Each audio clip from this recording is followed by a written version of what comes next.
Good morning sa aking mga viewers. Ito, andito na naman ako sa shop. So, nagbisita naman ako ngayon. Ayan, itong aking mga units ay tiningnan ko at pipikapin ito bukas. So, para naman ito sa ating mga Negros farmers. Shout out kayo dyan sa ating mga Negros farmers. Ito, meron ng kukuha sa akin na taga Negros, no, na store. So, meron na kayong mabilhan dyan. Hindi na kayo magproblema, guys. So, ayan. 10 unit ito na hand tractor at saka 6 na bao. So, yung kasya lang sa truck nila, guys.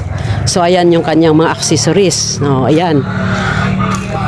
Ayan mga accessories niya, no? Single plow at saka suyod yung dala. At siyempre, gulong. Ayan, guys. So, ayan. Ang pipick upin sa akin bukas. Ayan, guys. So ito pa, no, dala ito sa order sa akin na pick upin bukas. Vacuum na turtle tiller. So ayan, napinturahan na.